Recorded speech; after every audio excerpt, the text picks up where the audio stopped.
en la política el gran desafío frente a los momentos de grandes convulsiones o de grandes acontecimientos, el gran desafío es darse cuenta, ¿no? El realize que plantean los politólogos norteamericanos, el realize, el darse cuenta, el entender el significado exacto de las cosas, yo creo que es una de las faltantes críticas, sobre todo en nuestra región. Uno en este puñado de días encuentra varios ejemplos en distintos puntos. Uno de ellos la Argentina. A mí me dio cierta desolación que en la primer reflexión del presidente frente a un acontecimiento tan importante, yo por lo menos lo veo así, como fue esa movilización autoconvocada que se vivió el sábado, que en la primera reflexión del presidente estuviera la palabra choripán, ¿no? Me generó una suerte de desolación, porque uno, de un presidente, frente a grandes acontecimientos, lo que espera son reflexiones profundas. Y es difícil que en una reflexión profunda esté la palabra choripán. Claro, lo que pasa es que su primera reacción, en lugar de haber sido una reflexión profunda, fue una chicana contra el sindicalismo y contra el kirchnerismo. Una chicana que por ahí sindicalistas y kirchneristas merecen, pero no era, no tenía que ser la primera reflexión de un presidente frente a un acontecimiento al cual el gobierno no solo no lo potenció, sino que por miedo a que fracasara y a que quedara como una postal de debilidad política, lo desalentó. Lo desalentó.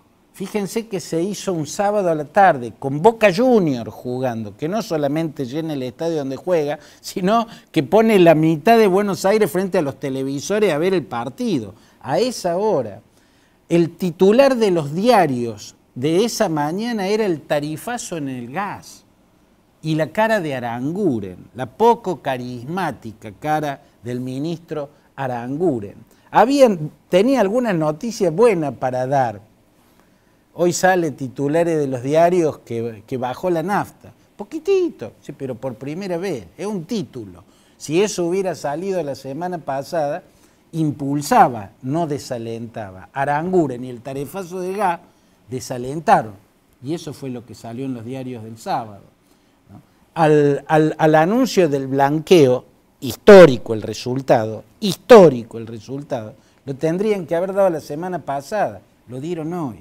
Ni siquiera supieron tácticamente usar algunos datos para potenciar las masas en las calles. No, lo que hicieron las desalentaron. Y sin embargo, lo mismo, hubo masas en las calles. Y lo que pasó a renglón seguido fue desalentador por parte del gobierno, porque me da la impresión de que el gobierno lo vio como un cheque en blanco, ¿no? Como un cheque en blanco, como un gran respaldo gigantesco a Mauricio Macri y a su política económica. Y yo no estoy seguro que sea así. Yo creo que para entender la movilización del sábado hay que entenderla más que como un apoyo al presidente Macri, es como un repudio masivo a la públicamente ostentada intención de derribarlo que muestra la expresidenta Cristina Kirchner y el kirchnerismo en su conjunto. La manifestación multitudinaria que se vivió en muchas ciudades el sábado fue más en repudio al discurso de Ebe de Bonafini un 24 de marzo entregando Madres de Plaza de Mayo a una facción política.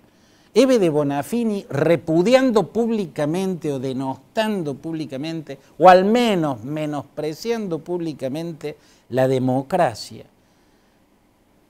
La dirigencia de la Cámpora en un acto que debe reivindicar los derechos humanos y repudiar un golpe de Estado, agitando la bandera del helicóptero, que es el símbolo del golpe de Estado en estos tiempos, y reivindicando organizaciones que cometían asesinatos en un acto de derechos humanos, nada más absurdo, nada más delirante. Bueno, eso fue lo que provocó que multitudes salgan a la calle, a pesar de todos los errores que había cometido el gobierno, yo creo más por negligencia, para desalentar esas multitudes en las calles.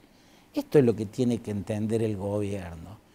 Yo fui parte de las multitudes que salimos en la década de los 80 en repudio contra el levantamiento cara pintada.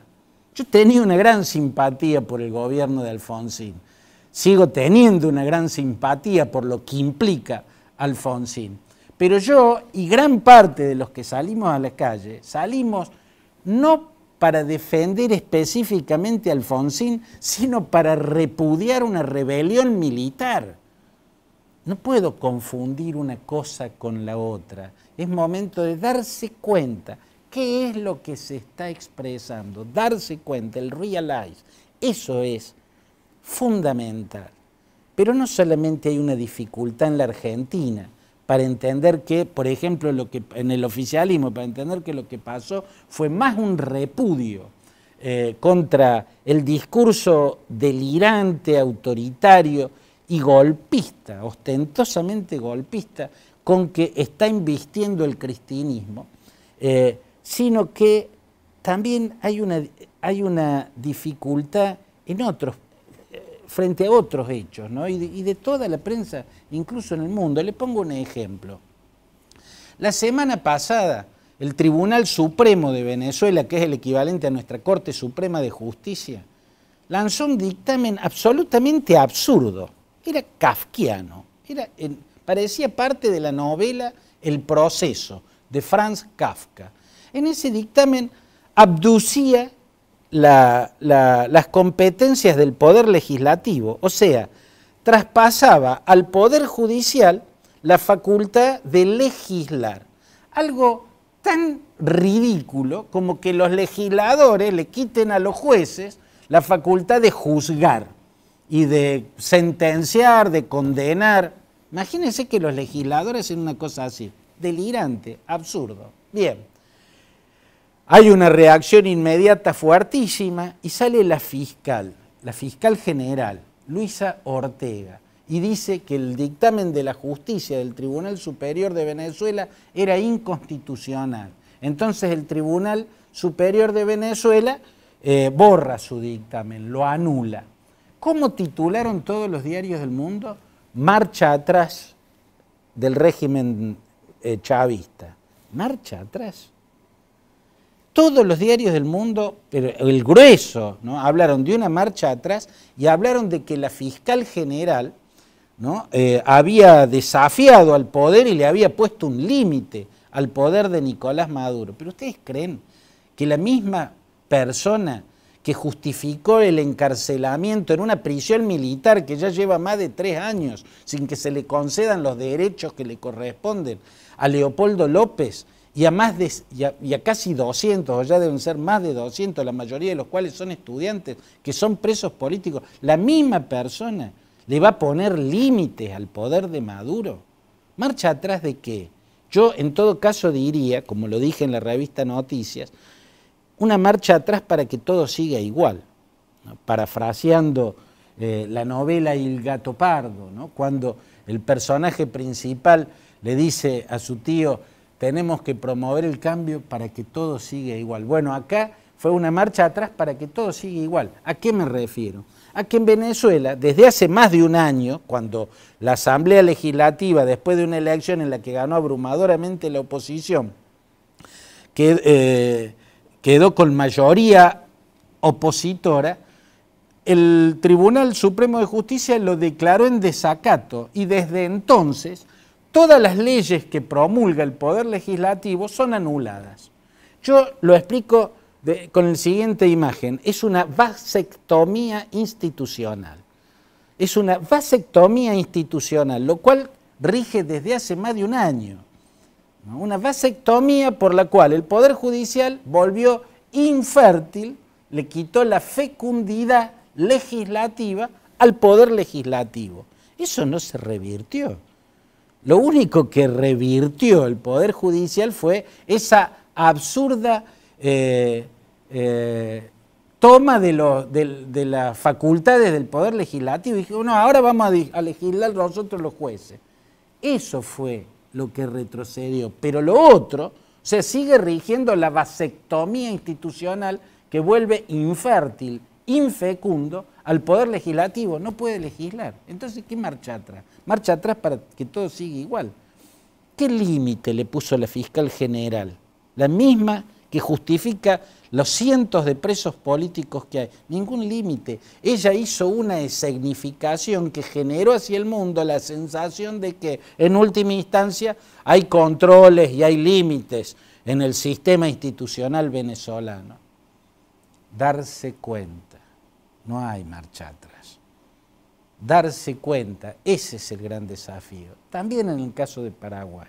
Pero, nunca lo vi con simpatía y muchas veces expresé críticas hacia Horacio Cartes, el presidente del Paraguay, y el Partido Colorado.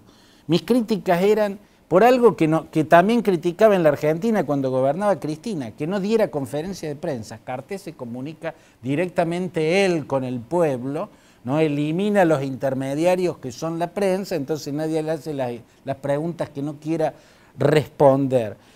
Mirado a la bruta, Cartes aparece en la misma vereda de los antipopulismos. ¿Qué ocurrió sobre finales de la semana pasada, que terminó en una protesta gigantesca en el centro y en el incendio del Palacio Legislativo, del edificio del Congreso, y en el asesinato por parte de la policía de un joven que era el presidente de la Juventud Liberal? Y pasó que Cartes, en complicidad con Fernando Lugo, mire qué delirante es todo esto, mire hasta qué punto hay que prescindir de las ideologizaciones y de las posiciones políticas, supuestamente son el agua y el aceite, ¿no? Pero acá se coordinaron para sacar por una enmienda la modificación constitucional que permita la reelección. Dos violaciones a la Constitución de Paraguay. Primero, en la Constitución de Paraguay, desde la reforma constitucional de 1992, no hay reelección. Esa reforma constitucional fue imprescindible precisamente porque Paraguay salía del estronismo. El estronismo fue la larga dictadura de más de 3 décadas del general Alfredo Stroessner, que era líder del Partido Colorado, Alianza Nacional Republicana es el nombre oficial del partido al que llaman Partido Colorado, y se reelegía cada tanto en lo que era apariencias electorales, era el fraude institucionalizado, ¿no? Entonces, para que no vuelva a producirse un fenómeno autoritario como el estronismo, alguien que se eterniza en el poder, en la reforma del 92 se establecen 2 artículos, uno que prohíbe la reelección presidencial y otro artículo que establece que para cualquier modificación que tenga que ver con la elección del presidente y con el periodo gubernamental, debe hacerse a través de una reforma y no de una enmienda. Hay una diferencia gigantesca entre enmendar una constitución y entre reformar una constitución. Para la reforma se necesita mucho más que lo que se necesita para una enmienda. Violando 2 constituciones, Fernando Lugo, el expresidente, y Cartes, el actual, provocaron esa trifulca que terminó en el incendio del Congreso, una represión brutal, donde los legisladores liberales, los del Partido Liberal Radical Auténtico, en este escándalo el único que salió a defender la democracia, ¿no? Porque el Frente Guazú de Fernando Lugo, que son chavistas o cuasi chavistas, y el Partido Colorado se aliaron para hacer esta trampa a la que el pueblo le respondió en las calles, ¿eh? Y hay que aplaudir a ese pueblo, ¿no? A la desmesura de quemar el edificio del Congreso, pero el de haber reaccionado. Ellos se dieron cuenta. Vamos a un corte muy, muy breve y después elección en Ecuador. ¿Es posible que haya habido un fraude en la elección ecuatoriana en la que ganó el candidato oficialista? Sí, es posible, pero también es muy posible que haya ganado legítimamente Lenín Moreno. Yo un poco lo he venido planteando. Fue muy astuto, muy inteligente Rafael Correa al elegir el candidato del oficialismo, el candidato a sucederlo en su propio espacio político. Lenín Moreno, ese hombre que está en silla de ruedas, porque en un asalto le pegaron un balazo que lo dejó en silla de ruedas postrado para siempre, es un hombre que es la contracara de Rafael Correa en el lado negativo de Rafael Correa. El lado positivo de Rafael Correa es una gran eficacia en el manejo de la administración pública, incluso en el manejo de la economía. Yo nunca lo coloqué en el bando de los populismos de baja estofa, nunca lo puse en la misma vereda del chavismo, ¿no? Pero Rafael Correa tiene en su lado oscuro un autoritarismo muy fuerte, una intolerancia muy fuerte, una propensión a chocar con el que lo cuestiona antes que a dialogar con él. Mientras que Lenín Moreno es un hombre muy querido y muy respetado porque es muy dialoguista. Para mí era mejor candidato Lenín Moreno que Guillermo Lasso. Yo venía cuestionando esa aritmética que hacen algunos de que, no, como llegó a la segunda vuelta, en la segunda vuelta todos los votos opositores van a ir con el que más votos sacó de la oposición. A eso no podía hacerlo, a esa unión de votos no la podía hacer Guillermo Lasso, porque es un hombre por muchas razones muy cuestionable. Era lógico que una porción de esos votos fueran a Lenín Moreno, por las características de Lenín Moreno. Yo lo que nunca entendí de Lenín Moreno es sus nombres. Se llama Lenín Voltaire Moreno, pero primero Voltaire, su segundo nombre con B larga.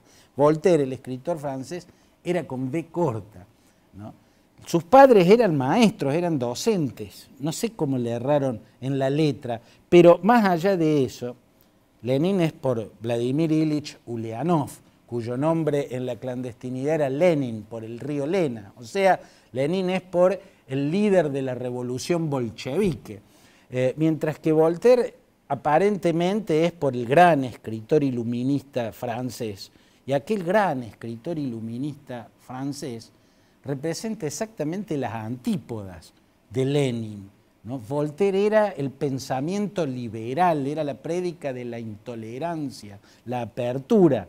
Fue uno de los grandes filósofos, ¿no?, que le dieron cimientos a la filosofía liberal. En fin, más allá de esa contradicción, no es malo que en Ecuador haya ganado Lenín Moreno. Hasta la próxima página.